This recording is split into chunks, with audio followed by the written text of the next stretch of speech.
Hello, my name is Patrick the Butcher Cowan. I'm the president of the British Columbia Arm Wrestling Association, a WAF master referee, and an arm wrestler for 37. Today I'm here with the most decorated arm wrestler in Canadian history, the legend, David Hicks. Thank you. We're going to display and show you some of the benefits of a Royal Arm pulley machine that comes with a complimentary handle. Of course, you can add different handles, but let's work with what's been provided by Royal Arm. We're going to start with level 1. As you see, there's 7 levels here. Arm wrestling is very complex. You're either going to pronate or supinate. You're either going to top roll or you're going to hook. I preferred to hook back in the day, so we're going to start with the position inside the hook. I've got the flexors activated, and I'm just going to do this slow drag from corner to corner. I'm trying to drag my my hand into the center line of my body or into the opposing shoulder. This will be the first basic step in developing the hook drag. And so we've adjusted by spinning and pulling out and adjusted it to level 2. And now we're going to do a variation of the first exercise. Similar to the first exercise, we're staying in the hook position, but the hand is much higher and we're dragging to the corner. Again, this is just a basic movement, hook drag, hook drag. I'm bringing my hand into the center line of my chest or into the opposing shoulder, just back and forth. This can be an exercise, a warm-up exercise, or a strength exercise.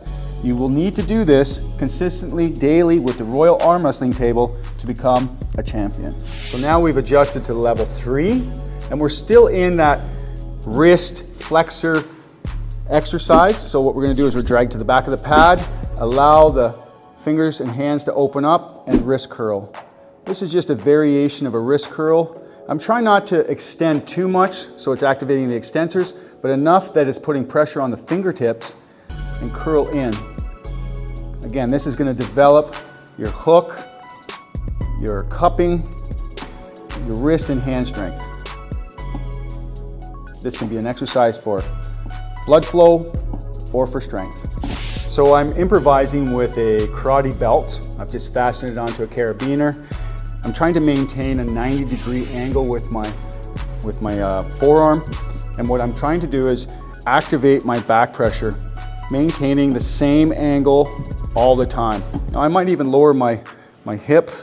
I might put my legs underneath the table and just go back and forth from the top of the pad to the back of the pad.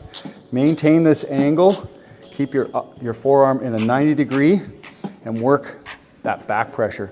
This is a primary or a secondary move in arm wrestling, whether you're a top roller or a hooker, you're gonna need back pressure. Focus on this, focus on the wrist, focus on the hand, and focus on the angle. So again, we're using the strap from a karate belt, placing the thumb inside, and this is back to that hook where we're turning the wrist in, dragging the elbow from corner to corner. You can even stay stationary if you want and just work, turning the wrist in so that you're supinating. Again, this is a primary exercise for developing the hand, the wrist, and your hook position. Practice this with light weight, get a good blood flow, and eventually start increasing the weight so that you can turn everyone inside the hook. So I've adjusted to level 7 here, and I'm using the conic rolling handle. This is a great one for flexor and cupping. Cupping is essential for hook and for top roll. So I like to put a manageable weight there and constantly work this so that I'm developing that muscle memory. Once you get strong enough to manage heavier weights, increase the weights. You need to be strong in the cupping position. And I'm just keeping my elbow stationary, and I'm just working and isolating the wrist in this action. This is cupping. Very beneficial on an arm wrestling table made by Royal Arms. So I got a question for you, Dave. Back in the 80s when you were training with Tony Singer, John Miazik, Bernie LeMay, before you guys had all these pulleys, the exercises that you were doing, if you had this pulley today, what would you be doing with this particular pulley machine? Now I set the strap up for you because you did request it, so show me what you'd do. I like this setup. I would put my elbow through the loop and I would grab on top here and bring it down to the pad. So there's emphasis on your hand here? That's right, okay. And on the knot, and I would pull back. I would beat back pressure this way. And I would do a lot of quick repetitions because I liked speed. That was my biggest advantage, was my speed. But for strength and stamina, I would use more weights, and then I would just use the same motion, but I would have it weight. So heavy weight, and would you do any static? Would you do static holds? Without a doubt.